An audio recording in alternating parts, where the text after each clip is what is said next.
Very good morning, everybody. Most welcome in this book reading session. Today we have to go through lesson 2 named The Trunk of the Elephant. In Hindi it means हाथी की सूंड. हाथी के सूंड के बारे में आज हमें जानकारी प्राप्त करनी है. Let us participate in this book reading session. God has made this world. ईश्वर ने इस जगत को बनाया है. It is very beautiful. यह बहुत ही सुंदर है. Man is the most intelligent creature. मानव जो है सबसे बुद्धिमान प्राणी है. यहाँ मैन का आशय ह्यूमन बीइंग से है, ना कि सिर्फ व्यक्ति से या पुरुष से. मैन का आशय ह्यूमन बीइंग से है. Man is the most intelligent creature. मानव सबसे बुद्धिमान प्राणी है. There are trees with tasty and delicious fruits. बहुत सारे स्वादिष्ट फल हैं, फल के पेड़ हैं. आप देखते होंगे कि बहुत सारे स्वादिष्ट फलों के पेड़ आपके आसपास में हैं. Birds have wings to fly high in the sky. पक्षियों को आकाश में उड़ने के लिए सुंदर पंख हैं. Flowers are bright, colourful and scented. फूल जो हैं चमकीले हैं, रंगीन हैं और साथ ही सुगंधित हैं. Animals have 4 legs to walk. और पशुओं के पास टहलने के लिए 4 पैर हैं. They have also tails. उनके पास पूंछ भी हैं. In the beginning animals they are not different from man. प्रारंभ में पशु जो थे वो मानव से भिन्न नहीं थे. दे वेयर ऑल्सो विदाउट टेल. वे लोग भी बिना पूंछ के थे. जैसे मानव बिना पूंछ के हैं अभी, वैसे पहले मतलब पशुगण भी बिना पूंछ के हुआ करते थे. God always add something to make this world beautiful, more beautiful. ईश्वर हमेशा इस जगत को और सुंदर बनाने के लिए कुछ न कुछ इसमें जोड़ते रहते हैं. He thought to provide tail to all animals. तो ईश्वर ने सोचा कि सारे पशुओं को पूंछ प्रदान की जाए. He made a lot of tails. उन्होंने बहुत सारी पूंछ का निर्माण किया, यानी बहुत सारे पूंछ बनाए. सम वेयर स्मॉल. उनमें से कुछ पूंछ छोटे थे. सम वेयर बिग. कुछ बड़े थे. सम वेयर कर्ली. कुछ घुंघराले थे, यानी घूमे हुए थे. सम वेयर स्ट्रेट. कुछ बिल्कुल सीधे पूंछ थे. सम वेयर बुशी. कुछ झुर्रीदार पूंछे थे. The monkey is a wise animal. और बंदर एक बुद्धिमान पशु है. The dog is a faithful animal. और कुत्ता एक विश्वासी पशु है, काफ़ी विश्वासप्रद पशु है यह. God called on the monkey and the dog. ईश्वर ने इन बंदर और कुत्ता को अपने पास बुलाया. He said.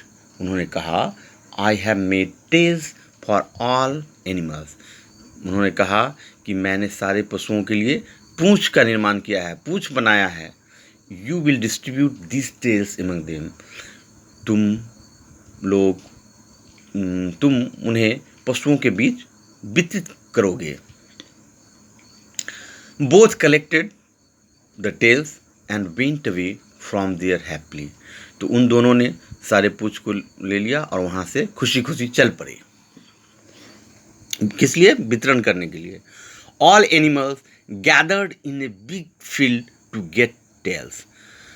तो सारे पशु जो थे वो एक फील्ड में यानी मैदान में एकत्रित हुए अपनी अपनी पूंछ लेने के लिए. The dog choose a curly and bushy tail for himself. तो कुत्ता ने अपने लिए कर्ली यानी घुमावदार, घुंघराला और झुर्रीदार पूंछ चुन लिया. The monkey took a long and beautiful tail. और बंदर ने अपने लिए एक लंबी और सुंदर पूंछ का चयन किया. बोथ स्टार्टेड डिस्ट्रीब्यूटिंग टेल्स, और फिर दोनों ने क्या किया कि पूंछ का वितरण करना प्रारंभ किया। The chance came for the elephant, तो हाथी की बारी आई। Both saw this huge animal, उन दोनों ने देखा कि ये तो बहुत ही बड़ा पशु है। The monkey whispered something to the dog, तो बंदर ने कुत्ते के कान में कुछ फुसफुसा कर कहा। Both smiled for a while, थोड़ी देर के लिए उन दोनों ने मुस्कुराया। The dog brought a small tell, उसके बाद क्या किया, कुत्ता ने एक छोटी सी पूंछ, एक छोटा सा पूंछ लेकर आया कुत्ता। The monkey stuck it to the back of the elephant, और बंदर ने क्या किया कि उस छोटी पूंछ को हाथी के पिछले भाग में लगा दिया। The elephant saw his tail, और हाथी ने अपनी पूंछ को देखा। ही बिकेम वेरी सैड, वह काफ़ी उदास हो गया। He sat in A corner, वह एक कोने में जाकर बैठ गया। God came to see all animals, फिर ईश्वर सभी पशुओं को देखने के लिए आए। When God met the elephant he started weeping, जब ईश्वर हाथी से मिले तो हाथी रोने लगा। गॉड आस्क्ड, ईश्वर ने पूछा, व्हाई आर यू वीपिंग, तुम क्यों रो रहे हो। द एलिफेंट सेड, हाथी ने कहा, I am so big and my tail is so small, मैं इतना बड़ा हूँ और मेरी पूंछ इतनी छोटी है। All animals laugh at him, सारे पशु उस पर हंस पड़े, यानी सारे पशु उस पर हंसते हैं। प्लीज़ हेल्प मी, तो हाथी कहता है कृपया करके मेरी मदद करें। God thought for a moment, तो ईश्वर ने कुछ देर सोचा, यानी कुछ क्षण के लिए सोचा। ही touched the elephant with love, उन्होंने प्यार से हाथी को छुआ, यानी सहलाया एक तरह से। He caught the nose of the elephant, उन्होंने हाथी के नाक को पकड़ा। ही पुल्ड एंड पुल्ड, उन्होंने हाथी के नाक को खींचा और खींचा। एंड पुल्ड द नोज, और मतलब वो खींचते चले गए हाथी के नाक को।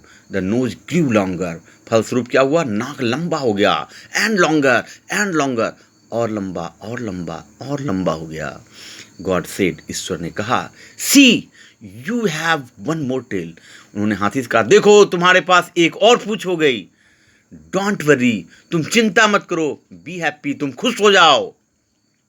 The elephant saw his big nose and became very happy, हाथी ने अपनी लंबी सूंड को देखा जो उसके एक बढ़े हुए नाक का प्रतिफल था।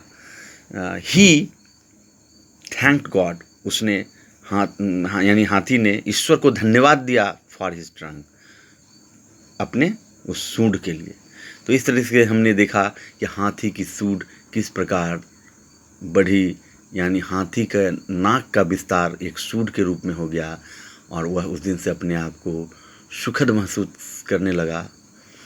तो ये रही हाथी के सूंड की कहानी, इसीलिए इस कहानी का नाम है the trunk of the elephant.